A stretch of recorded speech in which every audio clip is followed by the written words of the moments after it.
How you guys doing? Welcome to the Pitchfork podcast for October the 2nd, 2021. We are about to get into it. Don't you worry. We are about to get into it. So if you guys like the stream, hit like button, hit share button. Make sure you share the content with other people. Let other people know that I run this content. And without further ado, we're going to get into the live show. Damn. Things couldn't be more messed up around the country right about now. It couldn't be more messed up right about now. Right about now. I'm going to do a quick thing real quick before we start. Disable that. All right. So let's get into the live show. Let's go ahead and start recording some videos. Get some content out there for you guys. I want you guys to enjoy the content. I want you guys to get something out of this content. So let's go ahead and get into the content. All right, so this bad cop, no donut comes from VicksburgNews.com. Former Mississippi officer charged with rape. It's published on October the 1st. So, Mississippi officer violated a woman. 28-year-old Skylar Prunera has been charged with rape in Jones County. The alleged victim signed an affidavit stating she was raped at her home in Soso. A rape kit was performed on the victim and has been sent to the crime lab for examination along with evidence. So a warrant was issued for this man's arrest, and he was arrested. You know, it's just a very, very common occurrence. You know, I gotta say to myself, I cover these cases probably on average 10 times a week. And these are quickly becoming my most common cases between cops who do this to children or do this to women. But we've had cases where cops have done this to men. You know, we've had the case of Anthony Pecord. You know, I think he was a cop in Ohio who was HIV positive and did that to a man. I'm serious. It actually happened. In case you have any doubts about that, I'll show you that it actually happened. Show you that it's not just women that's got to worry.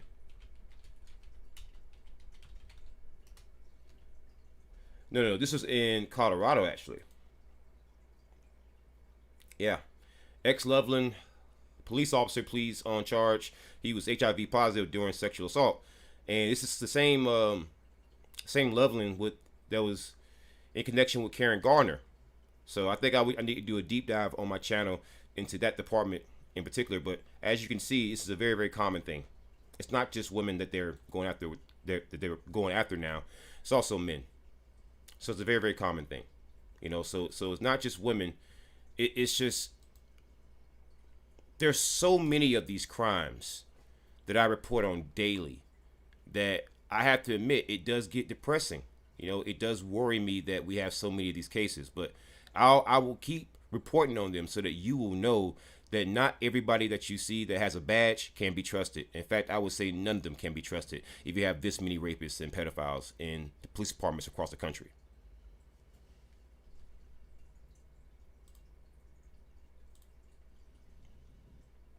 All right, so that's one story covered. That was a pretty wild one, I gotta say, pretty wild one. So we're gonna close those out. So here is another case. Another case here that you gotta see. This one's wild. All right, so this bad cop, no donut, comes from Illinois, from Springfield, Illinois in particular. This comes from WHIG.com. Former Adams County Sheriff fired from state agency. The director of a state board that in early 2020 was forced to end a contract with a Democratic activist after his name surfaced in a purported government cover-ups involving a rape and illegal state hiring has been removed from his job. Wow. So this guy is a former sheriff, and he was involved in rape cover-ups. Now, I'm going to tell you right now, the current sheriff of the year is Leon Lott, and it's not shocking that you got another sheriff that was involved in rape cover-ups, because Leon Lott, who is the standard bearer for all sheriffs, has done the exact same thing. In fact, I can tell you that he's done the exact same thing because he did it to me. He covered up my child molestation. So I can tell you this for a fact that it does happen. So 54-year-old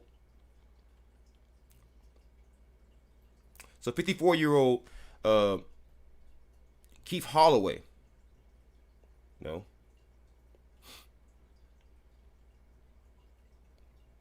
So this guy was the head of the Illinois Law Enforcement Training and Standards Board, and he was the executive director. His name is Brent Fisher, and he's 54 years old, and he made about $156,000. He made about. Let me just scrap all that and redo that whole part. Actually, the Illinois State Law Enforcement Training and Standards Board voted to fire the executive director of that actual board, Brent Fisher, who is 54 years old and made about $156,000, just a little bit over that. And he has been on paid leave since June. This man, there is proof and evidence that this man was involved in rape cover-ups and fixing things so that people can be hired that shouldn't be hired. If he was doing that while he was the sheriff, what do you think he was doing outside of that office? And why do you think he is no longer the sheriff? Why do you think he's now the former sheriff who's being fired from another agency because of this? How many other sheriffs do you think have been covering up rapes? Like I've been saying for all these years, and people have been calling me a liar, victim blaming, saying that I made it up, saying that I was just angry, saying that a family court case, all kind of lies. I was telling y'all that there's a bunch of sheriffs around the country who cover up rapes, and that the sheriff of the year, the standard bearer for UF sheriffs in the country, is the main ringleader who does it, who is currently in federal court for it right now. And yet for some reason people don't believe me. You're seeing more evidence of it now. Do you believe me now? How many more of these cases do I gotta cover for people to finally say, you know what, that guy has a point? How many more? That's the question.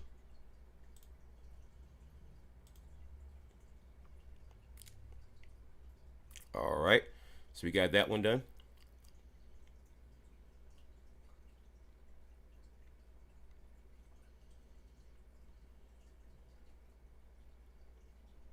Wow. Wow, this one's wild. That one's wild.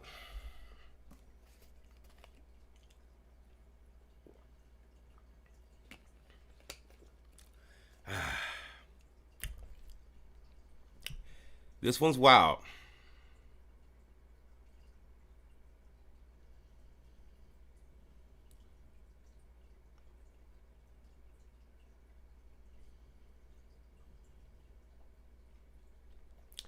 So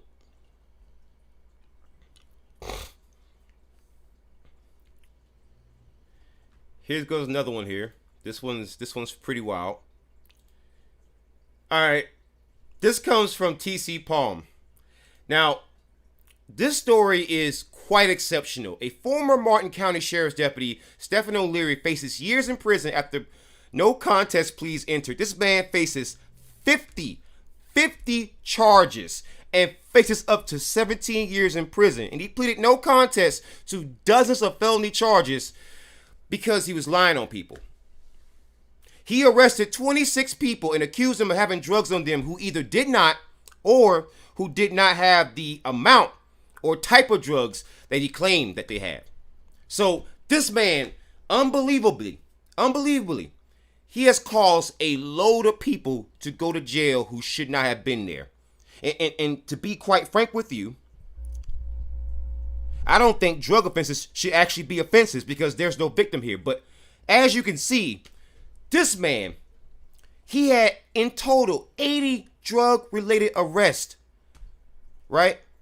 10 of those people have already been released, right? And had their charges dropped in January of 2019. Now, there's more. There's more. This man has been charged with 50 felonies, which includes multiple counts of official misconduct, falsifying arrest affidavits and statements, tampering with evidence, false imprisonment, petty theft, and battery. Wow. Wow. He initially faces a maximum of 196 years behind bars with a minimum of about 19 years, right? And that's only if he's convicted, right? He would face a cap of 17 years, though. That's what he's actually facing, with a credit of 822 days that he has already spent behind bars since his arrest in 2019. So it is just amazing. Amazing. And by the way, he has a $1 million bond. This story is precious. It shows you corruption on so many different levels. You had so many people go to jail, be thrown behind a damn cage because of this man. And I guarantee you, I'm going to get more shit for covering this case versus the cop who did this. I guarantee you, the cop will rest easy because Blue Lives Matter and bootlickers won't say shit to him, but they'll give me the breeze for talking about it. Unbelievable, man. Unbelievable. 50 arrests. 50. In fact, you know what? I gotta go to Reddit real quick, man. I gotta post that on Reddit. I gotta give them. Oh, God, this is nuts. I know a forum I can post this on.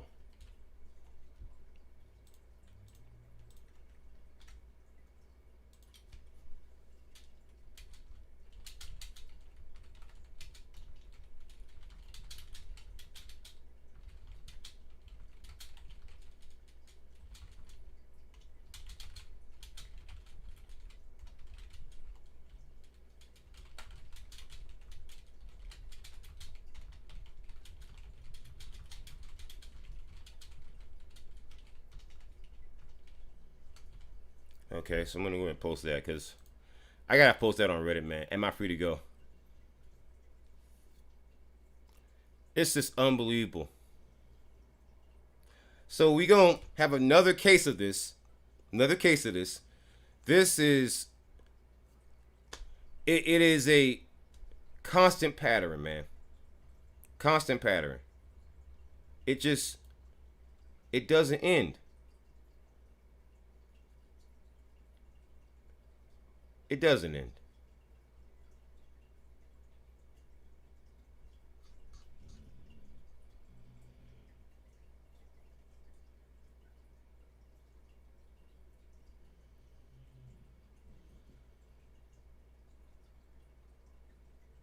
Wow. What state is this? I gotta know.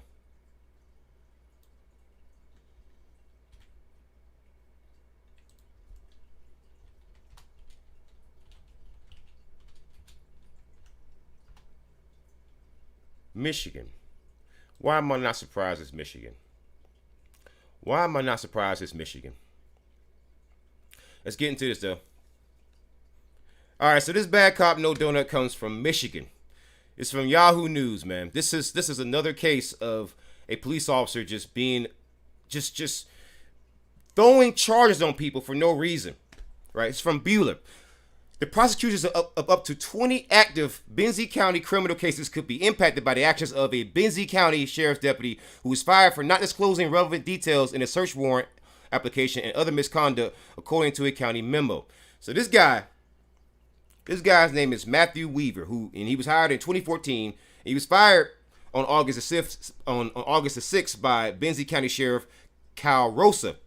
And apparently the reason why he was fired because he entered a residence without a search and apparently the reason why he was fired is because he entered a residence without a search warrant, failed to disclose information that may have resulted in the search warrant being denied, and for progressive discipline, prior conduct, unbecoming, and neglect of duty violations.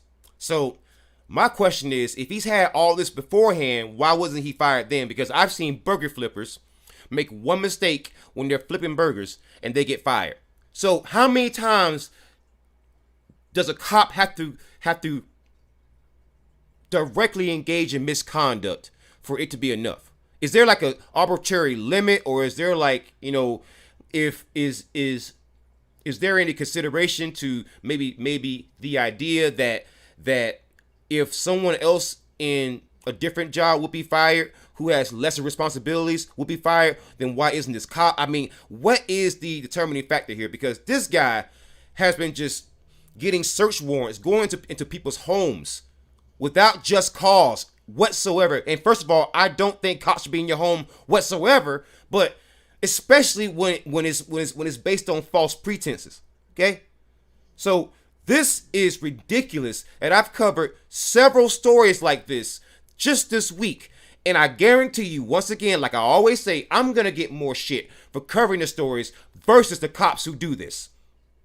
I guarantee you. In fact, I would bet my life on it. I would bet my life on it.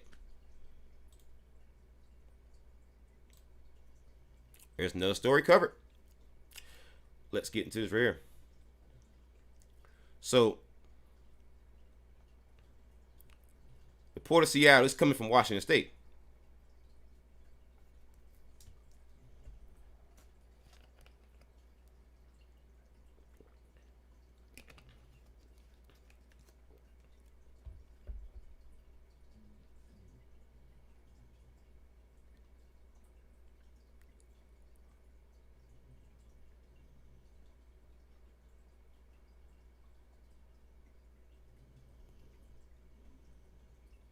Wow.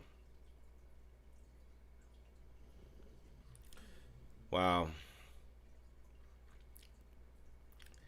So,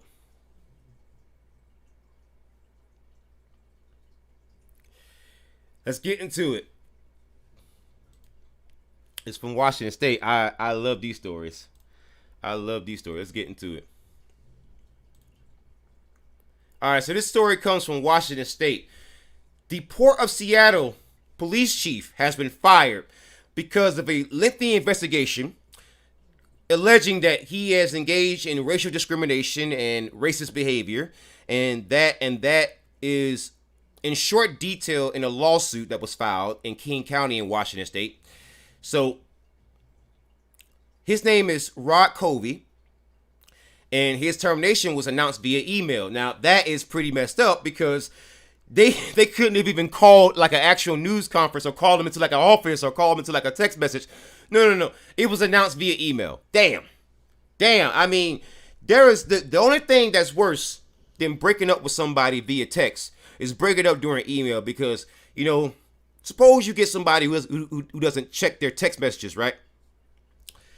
That's one thing. But people usually don't check their freaking emails. Now, Covey had been on paid administrative leave since June 2020. And that was around the time when the investigation had begun. And the guy that took over, his name is Mike Villa. And he's going to keep serving. He's going to keep serving until they find a replacement for the racist, or maybe they will promote Mike Villa. Who knows? But given the history of the Port... oh, man. The Port of Seattle police, that police department, they are riddled with controversy. Trust me on that. But there was a police officer named Yandel Moss, who's a black officer, who filed a lawsuit against Covey, and it alleged that there was racial discrimination, and he also filed an internal complaint.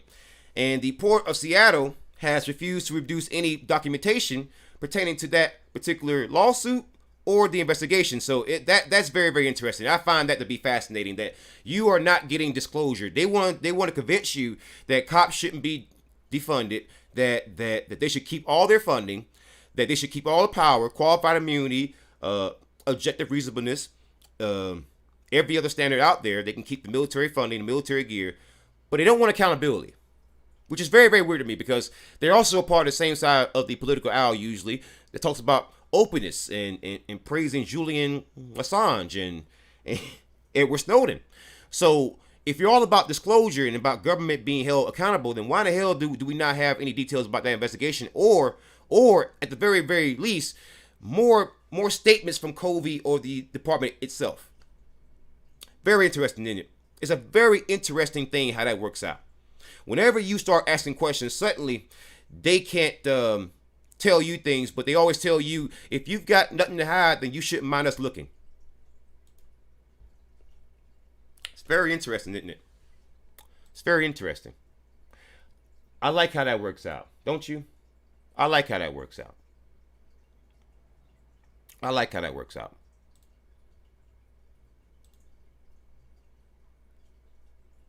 Ah, man.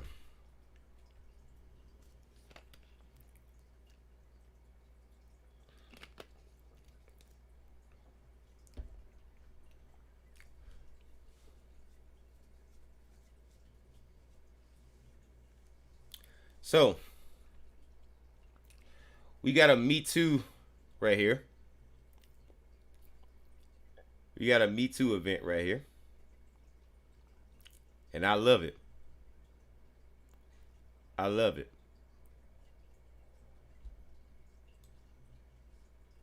Let's make sure we get the state right correctly, because I usually can guess it right, even if they don't give me a name, but I just want to make sure.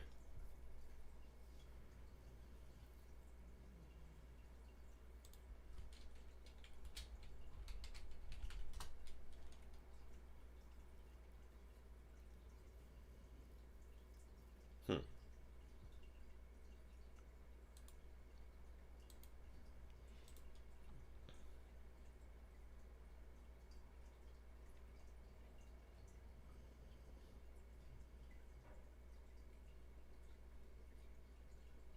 Hmm.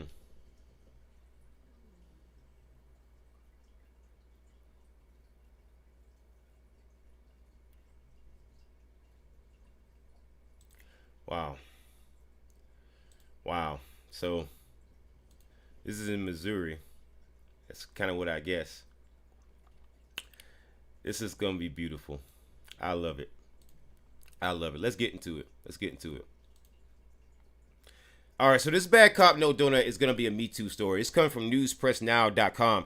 A St. Joseph Police Department officer has been removed as sergeant. And the reason why he was removed as sergeant because of some sexual harassment and some sexual assault claims against him. So a St. Joseph Police Department officer who was previously under internal investigation has been removed as supervisor from the department's website. Doug Howard, the officer previously on administrative leave, is no longer listed as a supervisor as of Friday. So he, as of just a week ago, right? I remember this case. He was listed as a sergeant, and they quickly updated, and he was gone.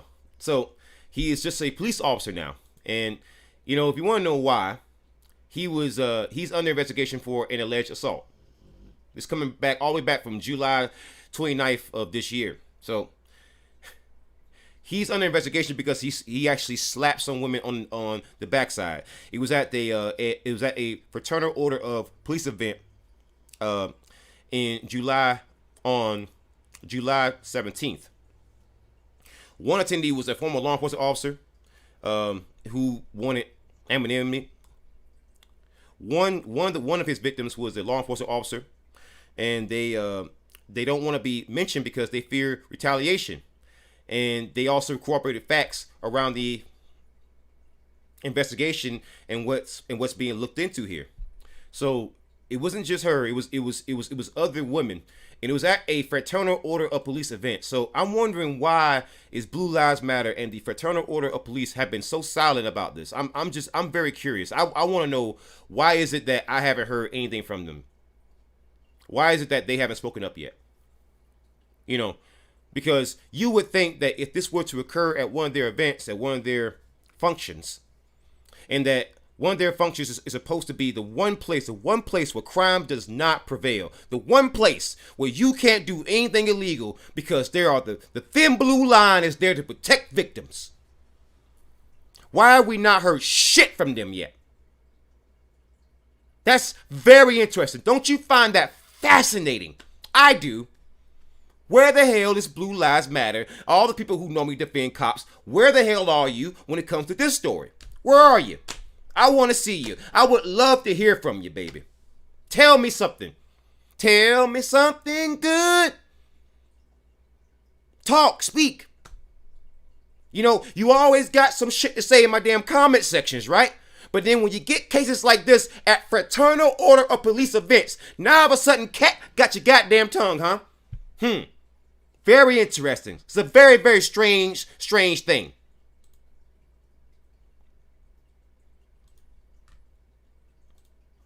Mm. Mm. Mm.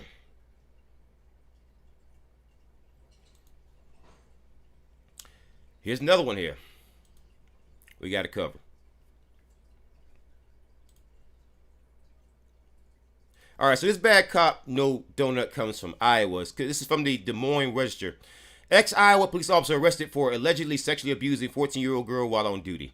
So, 24-year-old Andrew Patrick Denoyer was arrested Tuesday night by the Iowa Division of Criminal Investigations, and his arrest came a day after he resigned from his job as an Elrich police officer. So, there was an investigation that began last week with claims that he was having sex with an underage girl. And the assault allegedly happened on May 1st while he was on duty. So this guy was in full uniform, gun and badge, taser, military gear, police vehicle, perhaps a police dog. I don't know, but it doesn't matter. He's in full uniform, and that's what he does. So he's been charged with third-degree sexual abuse. He's being held on $10,000 cash only bond, and his arraignment hearing is scheduled for October the 14th. So my question is that this story with Mark, I've actually went through my channel and counted. I've done hundreds of stories like this, and more than half of them are about police officers. If you go to my YouTube channel and you look at through all the content that I've made, you will find there is an exceptional amount of police officers who do stuff like this. And the question becomes is, why is it that content creators like myself who talk about these things, why do we get more flack for covering it and talking bad about police officers and criticizing police as a whole based on stories like this than the cops who do stuff like this, who are tax paid? This man was tax paid in full uniform, in the people's uniform, in the people's vehicle, with the people's gun, with the people's badge, that with the people's salary that he was getting, and raping girls. But I'll get more flack for talking about this than this cop will. I guarantee Blue Lives Matter is going to give me more shit for talking about this than the cop who did this. Guarantee you. I would bet my life on it. I would bet you any amount of money. There's going to be more shit given to me than this goddamn pig. Bet money. Bet money. Just you wait and see. Just you wait and see. Just you wait and see. Guys, I think that's going to be it for the show today. Thank you all for joining me. I really appreciate you guys joining me today. I covered several stories, and I want to give you guys a full show. So I want to give you guys some of the stories I'm going to be covering. I'm going to go ahead and edit those live recordings and give you more content. I'm going to be doing some more live shows. So I'm going to try to stream three to 4 times a week and give you guys more content. With that being said, guys, be safe out there. Wear a mask. Don't get COVID. Horns up. Peace out. Good night. And good luck.